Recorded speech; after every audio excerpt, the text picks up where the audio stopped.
नमामि बच्चों, चलो हम पढ़ते हैं अगला चैप्टर व्यायामः। व्यायामः अस्मिन् संसारे अनेकानि सुखानि सन्ति। इस संसार में बहुत सारे सुख हैं। तत् यथा पुत्र सुखम, पत्नी सुखम, धन सुखम, शरीर सुखम च। जैसे कि यथा माने इस प्रकार देखिए आप, उन सुखों के नाम में एक पुत्र का सुख होता है, पत्नी का सुख है, धन का सुख है और शरीर का सुख। ठीक है, ये सब सुख होते हैं जो संसार में बोले जाते हैं। परम शरीर सुखम एतेषु सर्वेषु श्रेष्ठम अस्ति। पर शरीर का सुख जो है, इन 4 सुखों में, मैंने आपको 4 सुखों के नाम बताए, इनमें से सबसे सर्वश्रेष्ठ है। स्वस्थम बिना सर्वाणि सुखानि निरर्थकानि एव। स्वस्थ के बिना सभी सुख निरर्थक होते हैं, उनका कोई अर्थ नहीं है। अस्वस्था जना किमपि कर्तुम न प्रभवति। क्योंकि अस्वस्थ मनुष्य जो होता है वो किसी भी कार्य को प्रभावपूर्ण रूप से नहीं कर सकता है। जैसे तैसे बुरी तरह से तो कर सकता है, पर प्रभावपूर्ण अच्छी तरह से, या हमने आपको उदाहरण बताया था, या तो अध्यापन है, मैं अच्छी तरह नहीं पढ़ा सकती अगर बीमार हूँ, और आप भी अच्छी प्रकार से नहीं पढ़ सकते हैं, उतना ग्रहण नहीं करेंगे अगर आप बीमार हैं। तो हमें पूर्णतः किसी कार्य को करने के लिए स्वस्थ होना चाहिए। सह निज कार्याणि साधितुमपि अक्षमो भवति। वही बात, सामान्य वह व्यक्ति जो बीमार होते हैं वो निज कार्याणि मतलब अपने कार्यों को भी करने में अक्षम होते हैं। अक्षम मतलब अपने कार्य को भी अस्वस्थ व्यक्ति पूर्णतः नहीं कर पाता है। जनः तस्य आदरम न कुर्वन्ति।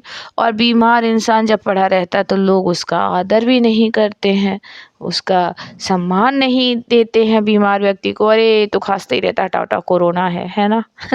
कैसे सम्मान करेंगे अगर वो बीमार है, खांस रहा है, कहेंगे भाई अपने को क्वारंटाइन कर लो। चलिए नेक्स्ट है, तस्य वचनम न आद्रियते। अरे अरे, उसके वचनों को भी कोई नहीं सुनता है, उसके वचनों को आदर क्यों करेंगे भाई? बीमार इंसान है, वो कहता रहे, अरे सुनो सुनो, उसकी बात को कोई नहीं सुनता है। ठीक है। और अस्वस्थ जना निज हितम साध्यति परेशामपि कार्याणि साध्यति। और यहाँ तक कि बेचारा अस्वस्थ व्यक्ति अपने कार्यों को पूरा करने के लिए भी परेशान अपी, दूसरों का मतलब साथ देखता, कार्याणि साध्यति, दूसरों के सहारे की आवश्यकता पड़ती है अस्वस्थ व्यक्ति को। देखिए व्यायाम चैप्टर इतना इंटरेस्टेड है, बढ़िया सा है। सबसे पहले तो इसमें आपको व्यायाम के जो है करने से जो रोग होने वाले हैं, बीमार के बारे में बताया गया है इन लाइनों में आपको, कि डर जाइए, आपके पास कोई नहीं आएगा, आप अस्वस्थ हो जाएंगे, आप अपने कार्य नहीं कर पाएंगे, दूसरों से अपने कार्यों को कराएंगे, इतना। अब आगे बताया है कि भाई व्यायाम से क्या लाभ हो जाता है, स्वस्थ शरीर रहता है, तो उसको सुनेंगे तो आप खुश हो जाएंगे।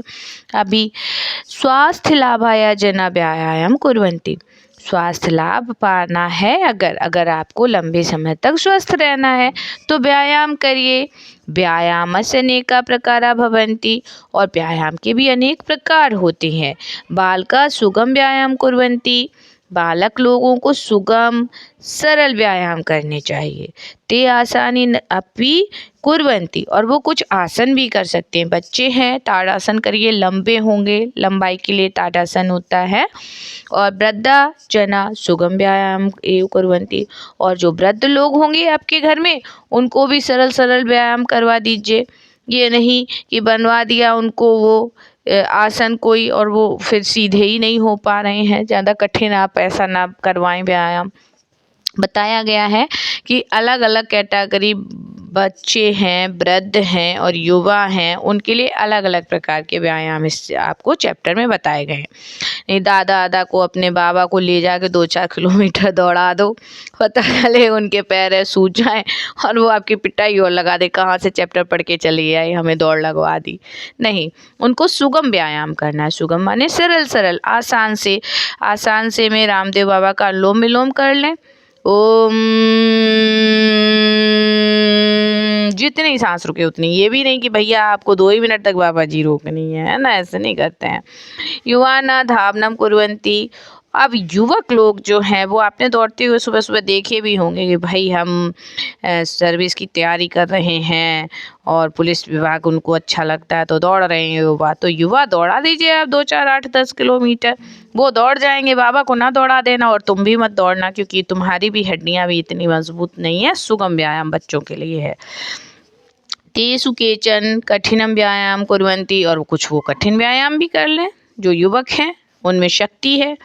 ते माल्यदी अपि कुर्वन्ति, और मल्लादी, ये देखिए कुश्ती दिख रहा है, WWF भी वही युवा लोग करेंगे, है ना, कुश्ती भी एक व्यायाम होती है।